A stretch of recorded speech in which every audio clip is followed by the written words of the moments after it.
அம்பாளுக்கு பூஜை செய்தோமா, பொங்கலை சாப்பிட்டோமா என்றில்லாமல் கோவிலுக்கு வந்த டிவி ஆங்கரை பாலியல் தொழிலில் தள்ள பார்த்து தலைமறைவாகியுள்ள பூசாரி இவர்தான்.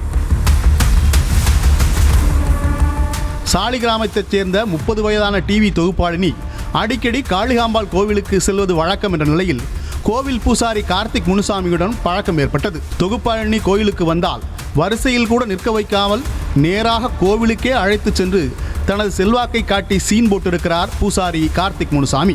ஒரு நாள் கோவிலில் இருந்து வீட்டில் இறக்கி விடுவதாக தொகுப்பாளினியை காரில் அழைத்து சென்ற கார்த்திக் முனுசாமி மிக மிக சக்தி வாய்ந்தது என கூறி தீர்த்தத்தை கொடுக்க குடித்த அடுத்த சில நிமிடங்களிலேயே டிவி ஆங்கர் மயங்கி விழுந்துள்ளார். தீர்த்தத்தில் மயக்க மருந்து கொடுத்து டிவி ஆங்கரை பூசாரி கார்த்திக் முனுசாமி பாலியல் வன்கொடுமைக்கு ஆளாக்கியது மயக்கம் தெளிந்த பின்னர் தான் தெரிய வந்திருக்கிறது.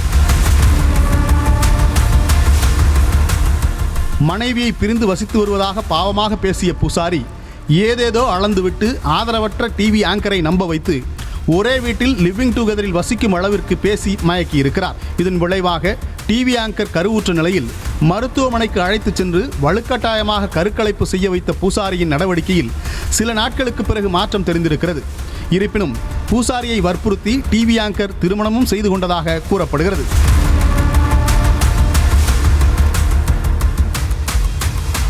இந்த நிலையில்தான் திடீரென ஒரு நாள் வந்து சிறப்பு பூஜை இருப்பதாக டிவி ஆங்கரை அழைத்து சென்ற பூசாரி அறைக்குள் தள்ளி தனது நண்பருக்கே இரையாக்க பார்த்த நிலையில் தப்பித்தோம் பிழைத்தோம் என்று ஓடி வந்திருக்கிறார். திருமணமாகி மனைவி குழந்தைகளுடன் வசித்து வந்த பூசாரி கார்த்திக் முனுசாமிக்கு இன்னொரு பெண்ணுடனும் தகாத உறவு இருந்திருக்கிறது.